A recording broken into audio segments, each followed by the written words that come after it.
Hello dear students, कैसे हैं आप सभी। आशा करती हूँ आप सब ठीक होंगे, स्वस्थ होंगे, अच्छे होंगे। आईसीटी वर्चुअल क्लासरूम देहरादून में आप सभी का स्वागत करती हूँ। जैसा कि आप सभी जानते हैं बच्चों, क्लास 6 में आपका चैप्टर नंबर 5 चल रहा है। मेरा नाम समता है और मैं आपकी विज्ञान की टीचर हूँ, साइंस की अध्यापिका हूँ। आपको मैं आज के चैप्टर में जो आपका संतृप्त विलयन, हम पिछले सेशन में क्या पढ़ रहे थे कि कौन सा सैचुरेटेड सॉल्यूशन होता है और कौन सा अनसैचुरेटेड सॉल्यूशन होता है। हम संतृप्त और असंतृप्त विलयन के बारे में बात कर रहे थे। तो चलेंगे हम स्मार्ट बोर्ड की तरफ और उसी कॉन्सेप्ट को आगे बढ़ाएंगे। जैसा कि पिछले सेशन में मैंने आपको बताया था कि अगर when a solution can dissolve no more of a substance than it already contains and the added substance settled at the bottom of the container, the solution is called a saturated solution। मतलब अगर कोई विलयन है और जिसमें आप बिल्कुल सामान्य भाषा में हम समझेंगे उसको कि मान लीजिए चीनी है और पानी का घोल है।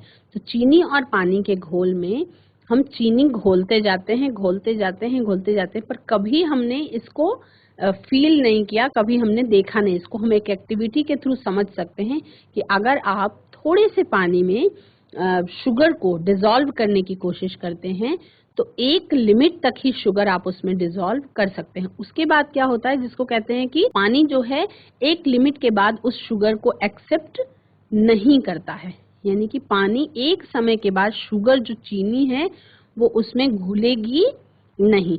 और जब ऐसा होना शुरू हो जाए कि वो चीनी पानी में घुलने ना लगे और वो कंटेनर के पेंदी में बैठना शुरू हो जाए, तो इसका मतलब ये है कि सॉल्यूशन जो है वो संतृप्त हो चुका है, यानी सैचुरेटेड सॉल्यूशन में वो विलयन बदल चुका है।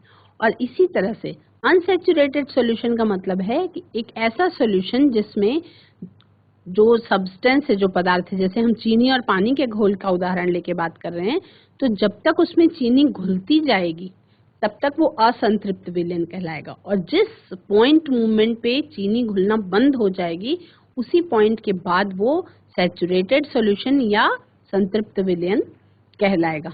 हम एक एक्टिविटी, जैसे आपने देखा, हम एक एक्टिविटी परफॉर्म कर सकते हैं। और can the solubility of a substance in water be increased. क्या हम किसी भी सॉल्यूशन में किसी पदार्थ के जो घुलने की मात्रा है उसको क्या हम बढ़ा सकते हैं किसी तरीके से। उसको हम समझेंगे कि कैसे हम टेम्परेचर को इंक्रीज करके उसके अंदर घुलने की मात्रा को बढ़ा सकते हैं। जैसे एक बीकर में हम 50 ml ऑफ वाटर लेंगे और उसमें थोड़ा सा हम नमक डालेंगे। हम नमक वाले सॉल्यूशन का उदाहरण ले लेते हैं। नमक डालेंगे। Now add some more salt to it so that it settles at the bottom of the beaker. After this, heat the solution slowly and stir it constantly. तो हम क्या देखेंगे कि जब हमने पानी को गर्म करना शुरू किया तो नमक जो है उसमें घुलने लग गया, है ना, बॉटम पे नहीं बैठा हुआ है। यानी जैसे जैसे टेम्परेचर इंक्रीज हो रहा है वो जो सैचुरेटेड सॉल्यूशन था, ठंडे होने पर जो सैचुरेटेड सॉल्यूशन था, वही सैचुरेटेड सॉल्यूशन टेम्परेचर के बढ़ने पर अनसैचुरेटेड सॉल्यूशन में कन्वर्ट हो गया। यानी कि वो और नमक को घोलने की अपने अंदर क्षमता रखता है जब उसका टेम्परेचर हम बढ़ा देते हैं। तो इस तरीके से क्या सभी सामग्री का जो सॉल्युबिलिटीज है वो सेम होती है या अलग अलग होती है। यानी कि solubilities of different substances are different. यानी कि पानी जो है वो अलग अलग अमाउंट में अलग अलग सामग्री को अपने अंदर समा लेने की या घोलने की क्षमता रखता है। इसके लिए हम क्या करेंगे, टेक 2 कंटेनर्स, हम 2 कंटेनर्स का यूज करेंगे। 2 कंटेनर्स का यूज करेंगे और उसमें 50 ml ऑफ वाटर डालेंगे। दोनों कंटेनर में हम 50 ml पानी डालेंगे और उसके बाद prepare a saturated solution of sugar in container 1 and saturated solution of salt in container 2। हम कंटेनर 1 के अंदर चीनी घोल घोल करके संतृप्त विलयन बना देंगे। यानी कि एक ऐसे पॉइंट पे चीनी वाले घोल को पहुंचाएंगे जब चीनी पानी के अंदर घुलना बंद हो जाएगी, यानी पेंदी में वो बैठने लगेगी। और दूसरे कंटेनर में 50 ml वाटर के साथ ही हम नमक को घोलेंगे और नमक को भी हम तब तक घोलेंगे जब तक वो सैचुरेटेड सॉल्यूशन में कन्वर्ट नहीं हो जाता या संतृप्त विलयन में नहीं बदल जाता है। जब वो संतृप्त विलयन में बदल जाता है तो अब हम जो अमाउंट हम मतलब चम्मच से ही नापेंगे, चम्मच से या किसी नापने वाली चीज से नापेंगे, तो उसमें हम देखेंगे कि कितना अमाउंट हमने सॉल्ट वाले सॉल्यूशन में सॉल्ट का डाला और कितना अमाउंट हमने शुगर वाले सॉल्यूशन में शुगर का डाला। तो जब हम अमाउंट को रिकॉर्ड करेंगे तो हमें ये समझ में आएगा कि अलग अलग सॉल्यूशन को सैचुरेटेड बनाने के लिए अलग अलग मात्रा में सामग्री की जरूरत होती है। यानी अलग अलग मात्रा में जो सामग्री होती है वो घुलती है सॉल्यूशन के अंदर। तो were equal amounts of salt and sugar used to prepare the respective saturated solutions. तो ये आपका बच्चों संतृप्त विलयन और असंतृप्त विलयन का कॉन्सेप्ट जो है एकदम क्लियर हो चुका है ना। अब ये आपका कंप्लीट हो गया, चैप्टर जो है आपका वो कंप्लीट हो चुका है। इस चैप्टर में आपने क्या क्या पढ़ा? इस चैप्टर में आपने, चैप्टर का नाम था हमारा वस्तुओं का या पदार्थों का पृथक्करण, है ना। पदार्थों का पृथक्करण का मतलब सेपरेशन ऑफ सब्सटेंसेस। अब इसमें मैंने आपको बताया कि हम डेली लाइफ में क्या करते हैं। डेली लाइफ में बहुत सारे उदाहरण हैं जिसमें हम पदार्थों को अलग होते हुए देखते हैं, अपनी आंखों से हम पदार्थों को अलग होते हुए देखते हैं। सबसे साधारण तौर पे हम देखते हैं कि किस तरह से हाथों से हम चुन चुन करके दाल से कंकड़ को अलग करते हुए अपनी माँ को देखा होगा, हमने चावल को साफ करते हुए देखा होगा, ठीक है। तो ये हमारा हस्तचयन का प्रक्रिया है। उसके बाद थ्रेशिंग की प्रोसेस आती है। थ्रेशिंग की प्रोसेस में हमने खेत खलिहानों में चावल और गेहूं की डंडियों से अनाज को अलग होते हुए देखा है। यानी कि जो गेहूं हम देखते हैं वो गेहूं डंडियों में बाली के रूप में लगा रहता है और थ्रेशिंग के द्वारा ये अलग किया जाता है। तो ये क्या हो गई? ये फिजिकल टेक्निक हो गई। तो कुछ ये सूखी चीजों को अलग करने के तरीके हैं। अब इसमें से कुछ तरीके ऐसे हैं जो सूखी चीजों के अलावा गीली चीजों में जो पदार्थ होते हैं उनको भी अलग अलग कर देते हैं। पृथक्करण की इन विधियों में मैंने आपको सेडिमेंटेशन और इवेपोरेशन के बारे में भी बताया था, किस तरह से समुद्र के पानी में नमक जो है वो समुद्र के पानी से हम अलग करते हैं। तो बच्चों आपका साइंस का चैप्टर नंबर 5 जो है वो कंप्लीट हो चुका है। साइंस का क्लास 6 का चैप्टर नंबर 5 कंप्लीट हो चुका है। क्लास 6 का विज्ञान चल रहा है जिसका चैप्टर नंबर 5 जो है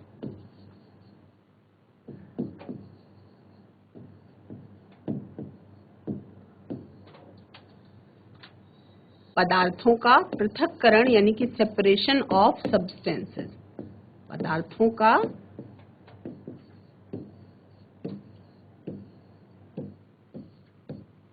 पृथक्करण यानी कि सेपरेशन ऑफ सब्सटेंसेस।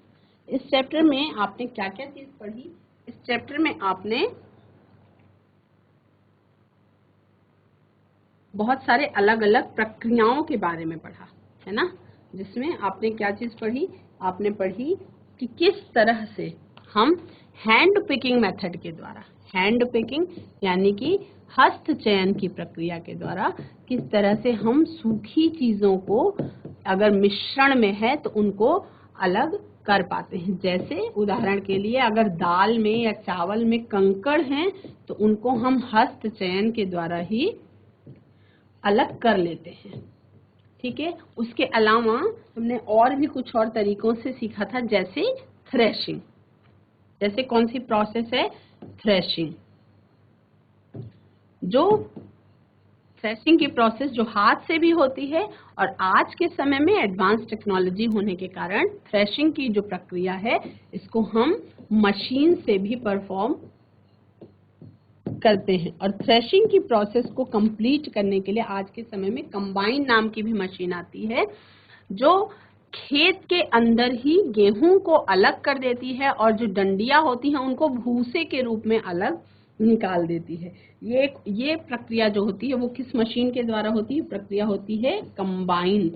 कंबाइन नाम की एक मशीन आती है, बहुत बड़ी होती है ये, तो ये सबके पास नहीं होती, ये आपका पंजाब में बहुत ज्यादा होती है, वहां से, क्योंकि वहां पे खेती बहुतायत में होती है, तो वहां से मशीनें जाती हैं, घंटों पर रेंट ले लेकर के किसान इस काम को करवाते हैं। तो इसमें क्या होता है कि मनुष्यों के, जिसको मजदूरी कहते हैं, उसमें थोड़ा सा कमी आती है, और जो काम कई दिनों में होना था वो काम 1 घंटे के अंदर कंप्लीट हो जाता है। ठीक है। इसके बाद बच्चों, के बाद आपको और कौन सी प्रोसेस के बारे में समझना है? आपको जानना है मंथन के बारे में। मंथन यानी कि मंथन, ये कौन सी प्रक्रिया है? मंथन की प्रक्रिया का अगर उदाहरण की हम बात करें तो आपका दूध से क्रीम का निकाला जाना,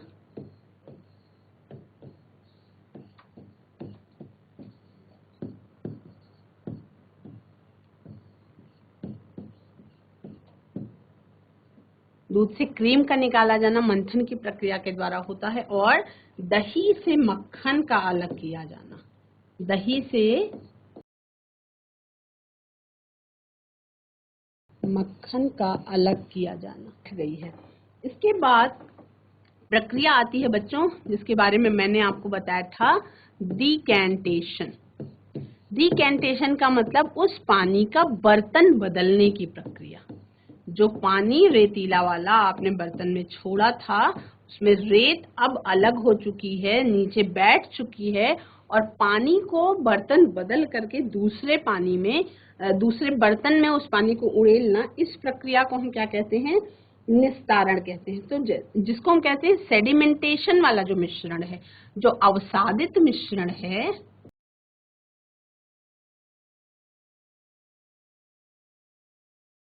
अवसादित मिश्रण जो है, अवसादित मिश्रण को बिना हिलाए, अवसादित मिश्रण को बिना हिलाए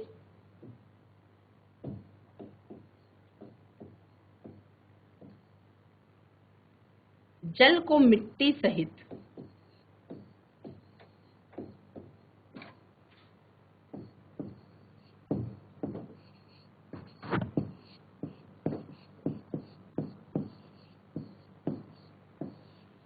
जल को मिट्टी सहित उड़ेलने की क्रिया को हम क्या कहते हैं?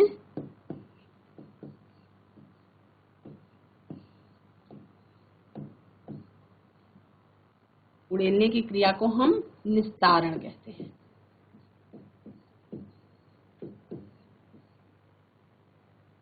या इसी को हम क्या कहते हैं? डीकैंटेशन कहते हैं।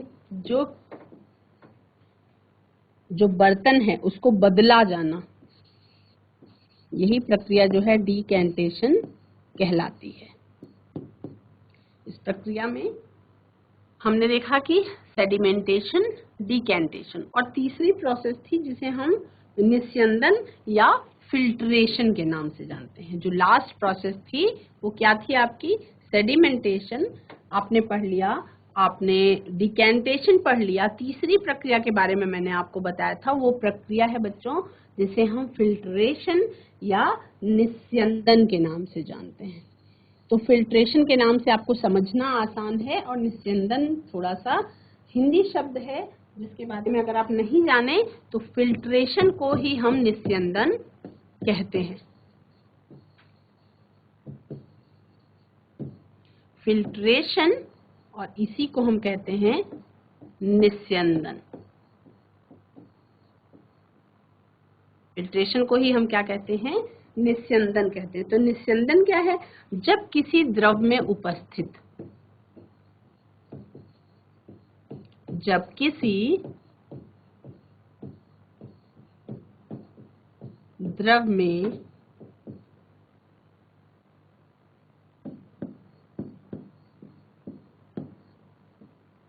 उपस्थित पदार्थ को छलनी द्वारा अलग किया जाता है,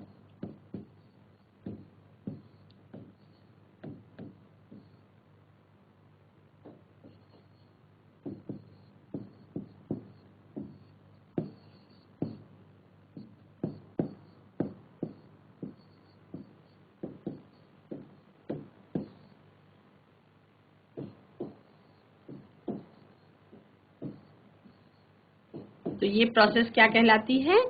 फिल्ट्रेशन या निस्यंदन की प्रोसेस कहलाती है। ठीक है, जब किसी द्रव वाले पदार्थ में जब कोई अशुद्धि मिक्स हो और उसको छलनी द्वारा जब हम अलग करते हैं तो इस प्रक्रिया को हम क्या कहते हैं? निस्यंदन की प्रक्रिया कहते हैं। ठीक है, इसके बाद बच्चों आपने कितने संतृप्त और असंतृप्त विलयनों के बारे में पढ़ा, आपने थ्रेशिंग के बारे में पढ़ा। तो कौन कौन सी प्रक्रिया के बारे में आपने पढ़ लिया? आपने सेडिमेंटेशन के बारे में पढ़ लिया, डिकैंटेशन के बारे में पढ़ लिया, आपने फिल्ट्रेशन के बारे में पढ़ा। मैंने आपको 2 और प्रक्रियाओं के बारे में बताया जो थी आपकी इवेपोरेशन की प्रोसेस, यानी कि किस तरह से समुद्र के पानी से हम नमक को अलग करते हैं, इवेपोरेशन वाष्पन की प्रक्रिया, और किस तरह से संघनन की प्रक्रिया के द्वारा जो बादल है वो जब ठंडे हो जाते हैं तो पानी की बूंदे के रूप में जमीन में बरस जाते हैं। ये सारी प्रक्रियाएं जो है बच्चों, ये आपको पदार्थों का पृथक्करण इस चैप्टर के अंतर्गत आपने पढ़ा। अब इसमें अगर कोई कंफ्यूजन है तो आप चैट के माध्यम से या हैंड रेज के माध्यम से मुझसे पूछ सकते हैं। इसमें कुछ क्वेश्चन आंसर्स भी होंगे जिनको आप करेंगे, है ना। और जो एक्टिविटीज हैं बहुत साधारण एक्टिविटीज थी, उनको आप घर पे भी परफॉर्म कर सकते हैं। तो इसमें कुछ प्रोसेसेस हैं, जैसे आपका जो भी प्रक्रिया है, जो प्रक्रिया आपने पढ़ी वो सारी। अब इसमें कुछ क्वेश्चन आंसर हम कर सकते हैं, जैसे अगर हम लिखते हैं कि दैनिक जीवन में, प्रश्न यदि हम लिखते हैं कि, इस प्रश्न का उत्तर सभी बच्चे खुद ही देंगे, दैनिक जीवन में 2 उदाहरण ऐसे दीजिए, 2 ऐसे उदाहरण दीजिए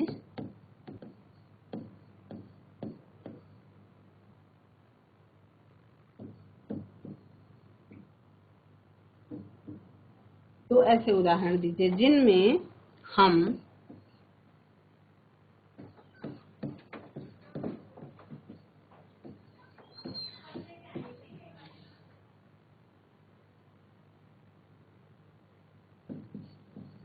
पदार्थों के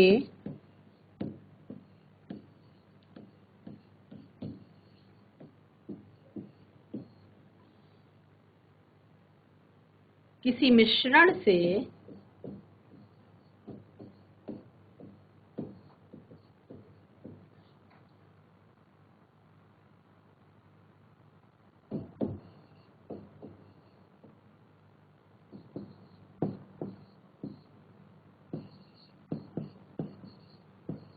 पदार्थों को अलग करते हैं।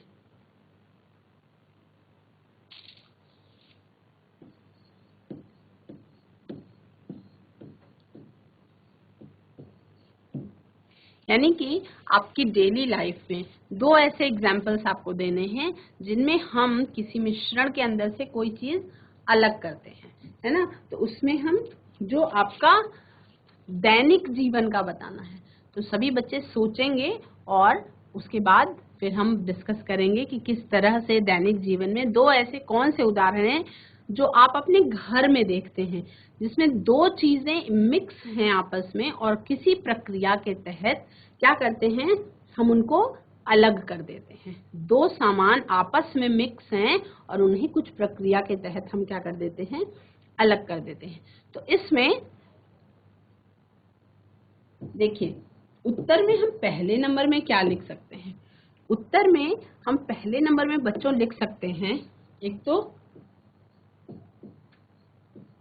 चाय से चाय की पत्ती को अलग करने की प्रक्रिया।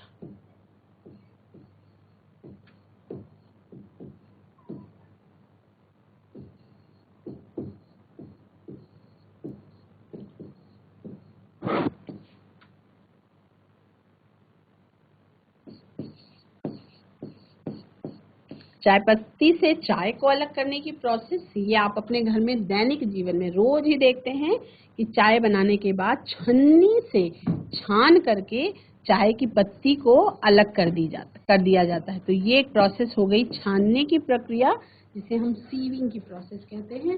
और दूसरी प्रक्रिया आप कौन सा देखते हैं, आपके घर में दही से मक्खन निकालने की प्रक्रिया को आपने जरूर देखा होगा। ये भी हम घर में देखते हैं दैनिक जीवन में कि किस तरह से दही को मंथन के द्वारा अलग कर दिया जाता है। गांव में ये प्रक्रिया जो होती है, ये मथनी नाम की एक लकड़ी से बना हुआ चीज होता है, एक लकड़ी से बना हुई वस्तु है जिससे अलग कर देते हैं। लेकिन शहरों में हमने देखा, जैसे मैं अपने घर में कैसे करती हूँ, दही से अगर मक्खन निकालना है तो उसके लिए मिक्सी में जो जार होता है उसी में हम दही को मथ करके मक्खन को बाहर निकाल सकते हैं। दही को मंथन की प्रक्रिया के द्वारा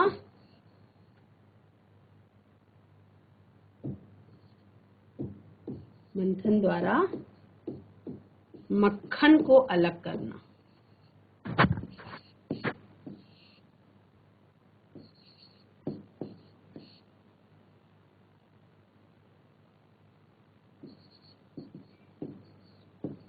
अलग करना। तो ये दो प्रक्रियाएं हैं जो हम घर में नियमित तौर पे दैनिक जीवन में देखते हैं, जिसमें हम दो मिक्स पदार्थों को अलग अलग करते हैं, है ना।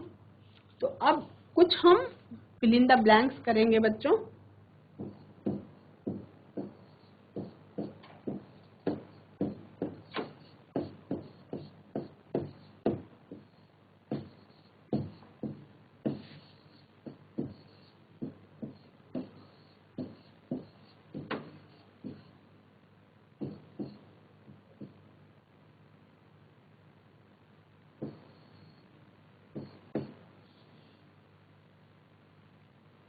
क लिखेंगे,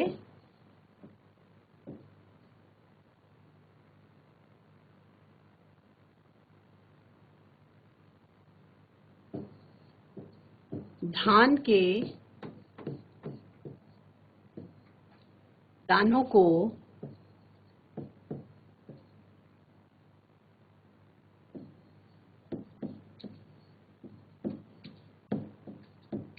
डंडियों से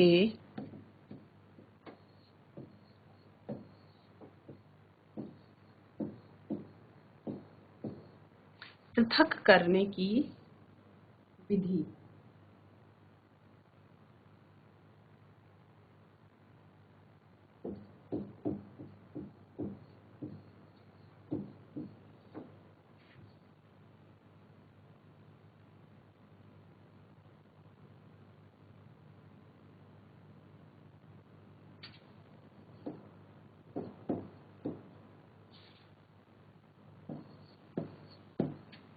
को क्या कहते हैं?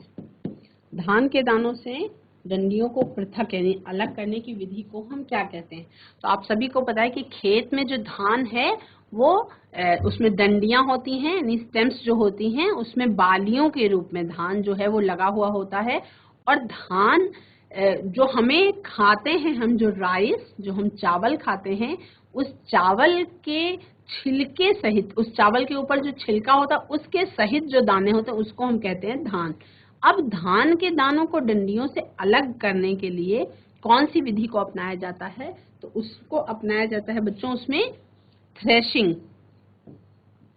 थ्रेशिंग की प्रक्रिया के द्वारा हम क्या करते हैं, धान के दानों को डंडियों से अलग कर लेते हैं और उसके बाद चावल की मील होती है जिसमें धान की भूसी को अलग करके चावल निकाल लिया जाता है। और जो हमारे घरों में बहुत सारे बच्चे ये भी नहीं जानते होंगे कि जो चावल हम खाते हैं वो चावल एज इट इज खेतों में नहीं लगता, चावल धान के अंदर होता है। और धान जो है, धान के पेड़ होते हैं, बड़े बड़े पैडी क्रॉप्स होते हैं जिनमें बालियों के रूप में ये धान लगा हुआ होता है। तो धान को थ्रेशिंग के द्वारा पहले हम डंडियों से अलग करते हैं और उसके बाद उस धान को चावल मिल में ले जा करके चावल अलग हो जाता है और भूसी जो है उसकी वो अलग हो जाती है। Next fill in the blanks देखेंगे। किसी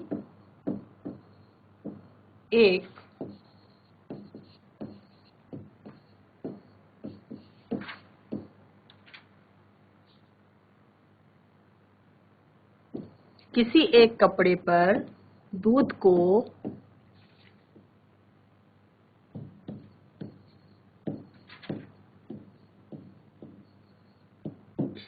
उड़ेलते हैं तो मलाई उस पर रह जाती है।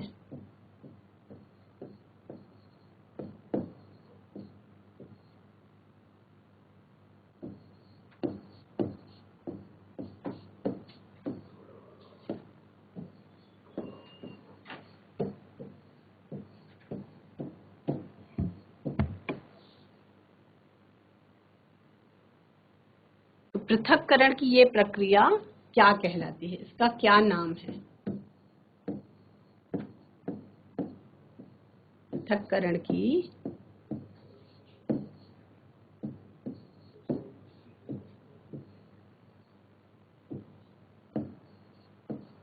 पृथक्करण की यह प्रक्रिया क्या कहलाती है?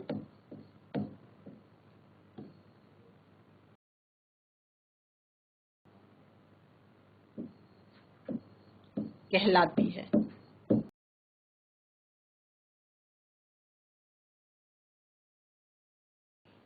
पृथक्करण की ये प्रक्रिया क्या कहलाती है बच्चों? निस्यंदन या फिल्ट्रेशन। निस्यंदन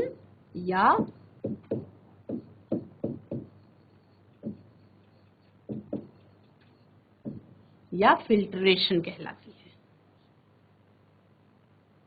ठीक है, इसी तरह से तीसरा एक और हम लिखेंगे, एक और फिल इन द ब्लैंक्स करेंगे ग, जिसमें आपको बताना है कि समुद्र से, सभी बच्चे इसको अपनी कॉपी में नोट भी करेंगे, समुद्र से, समुद्र के जल से नमक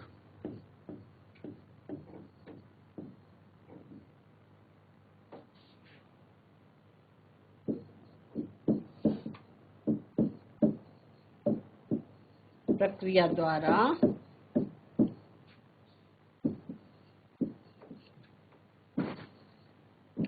पृथक किया जाता है।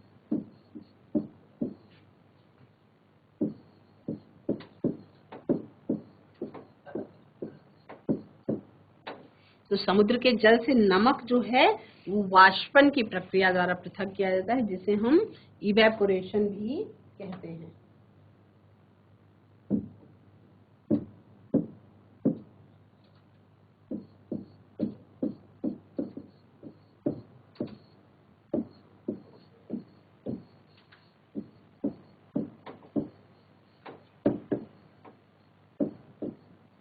इसको सभी बच्चे अपनी कॉपी में नोट कर लेंगे।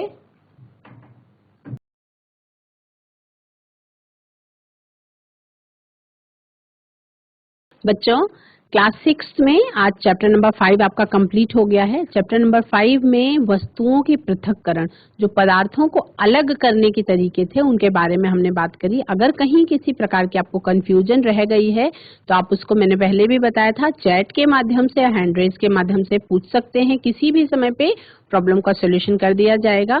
जो भी कॉन्सेप्ट्स आपको बताए गए उसको आपको डेली लाइफ से जोड़ करके समझाया गया कि किस तरह से आप अपने दैनिक जीवन में हो रहे जो घटनाएं हैं आसपास, उससे समझ सकते हैं कि किस तरह से दो या दो से अधिक पदार्थ अगर आपस में मिले हुए हों तो उनको अलग करने के लिए कौन कौन से तरीके अपनाए जाते हैं। कुछ फिल इन द ब्लैंक्स के माध्यम से, कुछ क्वेश्चंस के माध्यम से और कुछ परिभाषाओं के माध्यम से आपने समझा, कुछ एक्टिविटीज के माध्यम से समझा। आज की क्लास में इतना ही। That's all for today. Have a nice day. Take care.